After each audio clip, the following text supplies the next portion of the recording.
दोनों तुम लोग चलो भागो यहाँ से। और किसने इजाजत दी तुम्हें मेरे खेत में आने की? चलो निकलो जल्दी से यहाँ से। कालू भैया, आप ऐसे क्यों कह रहे हो? आप तो हमें जानते हो। और तो और गौरी बहन ने तो हमसे कहा था कि आप हमारे खेत में खेती कर लो, फिर हम आधी बटाई कर लेंगे। अरे अगर मेरी पत्नी ने कहा कि तुम कुएं में छलांग लगाओ तो क्या तुम कुएं में छलांग लगाओगे? चलो निकलो यहाँ से। ये सुनकर तो वो तीनों रोते हुए वहाँ से चले जाते हैं। कालू जी, समय जा रहा है, कोई काम कर लो। अगर ऐसे ही रहा तो हम खाएंगे कहाँ से? कोई मुश्किल काम मुझसे नहीं होता, तुम ही बताओ मैं क्या काम कर लूं? नदी के पास जो हमारा खेत है, आप उसमें सलजम की खेती क्यों नहीं कर लेते? फिर सलजम को बेचकर जो पैसे आएंगे उनसे हमारा साल भर का भोजन चलता रहेगा।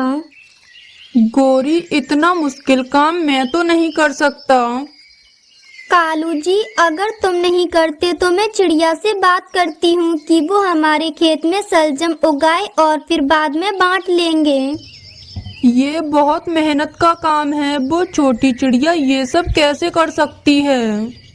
मगर गौरी कालू की एक नहीं सुनती और चिड़िया के घर की तरफ जाती है। चिड़िया तो अपने घर के बाहर अपने बेटे के साथ बैठी हुई थी जब गौरी को भी वहाँ आती है। चिड़िया, मैं तुम्हारे एक फायदे की बात करने आई हूँ। क्या बात है गौरी? बताओ बताओ, जल्दी बताओ।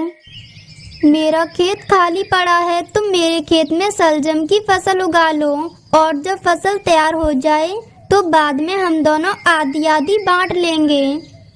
ये बात सुनकर तो चिड़िया खुश हो जाती है और वो गौरी से कहती है, गौरी बहन, मैं अपने पति से बात करके कल तक आपको बताऊंगी।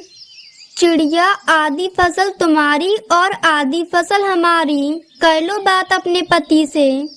ये कहकर गौरी को भी वहाँ से चली जाती है और फिर चिड़िया भी अपने बेटे को लेकर अपने पति के पास आती है। कुकू के पापा, आप यहाँ बैठे हो और मैं कब से आपको ढूंढ रही थी। मैं भोजन ढूंढते ढूंढते यहाँ तक आ गया, मगर अभी भी मुझे कुछ नहीं मिला। गौरी को अभी मेरे पास आई थी और वो मुझसे कह रही थी कि उसका एक खेत खाली पड़ा है, तो हिस्सेदारी पर हम उसके खेत में सलजम उगाएं और फिर बाद में आधी आधी कर लें। ये तो बहुत अच्छी बात है, ऐसे तो हमें साल भर के भोजन की भी चिंता नहीं होगी। तो फिर चलो हम अभी जाकर ये बात गौरी को बता देते हैं। फिर चिड़िया का पूरा परिवार गौरी कौवी के घर आ जाता है। गौरी बहन, हम तैयार हैं और हम आज से ही आपके खेत में काम शुरू कर देंगे और आप देखना हमारी फसल बहुत अच्छी होगी। हम दोनों बहुत मेहनत करेंगे। क्या बैलगाड़ी है आपके पास? हाँ गौरी बहन, हमारे पास बैलगाड़ी है। ये तो बहुत अच्छा है, फिर तो काम और भी आसान हो जाएगा।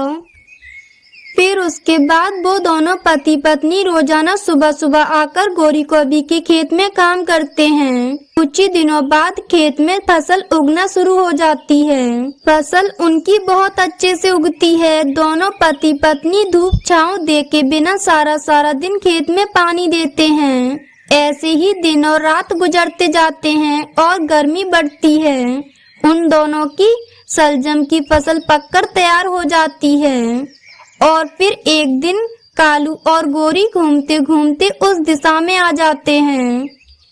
गौरी, आज से पहले कभी भी मेरे खेत में ऐसी फसल नहीं हुई थी। मैंने अपने खेत में आज पहली बार ऐसी फसल देखी है। मेरे पिताजी ने भी कई बार फसल उगाई थी, लेकिन ऐसी तो कभी नहीं हुई।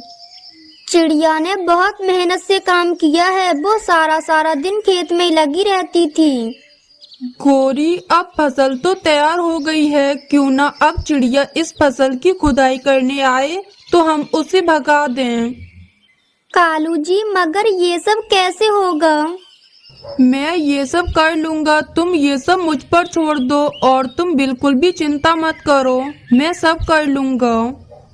कुकू के पापा, जल्दी चलो, आज हमें अपनी फसल की खुदाई करनी है। मैं दराती उठाकर बैलगाड़ी को लेकर चलता हूँ और तुम पानी का मटका उठा लो।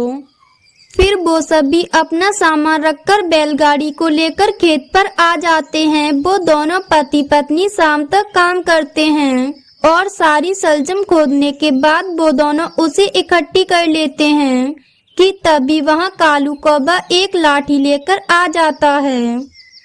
कौन हो तुम और यहाँ मेरे खेत में क्या कर रहे हो? ये आप क्या मजाक कर रहे हो कौवे भैया, आप हमें जानते तो हो। भागो यहाँ से, मैं तुम्हें नहीं जानता। सुनो, हमने आपकी पत्नी के कहने पर इस खेत में फसल उगाई थी और अब आप हमें भगा रहे हो। मेरी पत्नी कहे कि तुम कुएं में छलांग लगाओ तो क्या तुम छलांग लगाओगे? बोलो बोलो, चुप क्यों हो? अरे उसका तो दिमाग खराब है जो उसने मेरा खेत मुझसे पूछे बिना ही तुम्हारे हवाले कर दिया। कुकू के पापा, मैंने ये तो नहीं सोचा था। अब हम क्या करेंगे? हमने तो इस खेत में बहुत मेहनत की थी। रानू, तुम चिंता मत करो, चलो हम मिट्टू राजा के पास चलकर अपना न्याय मांगते हैं। ये सुनकर तो रानू चिड़िया को कुछ उम्मीद नजर आती है, इसलिए वो सभी राजा जी की तरफ जाते हैं। तभी गोरी भी खेत पर आ जाती है। वाह कालू जी वाह, क्या नाटक किया है आपने और उन दोनों को भगा दिया। कालू जी, अब मैं इसमें से आधी सलजम बेचकर अपने लिए गहने बनवाऊंगी।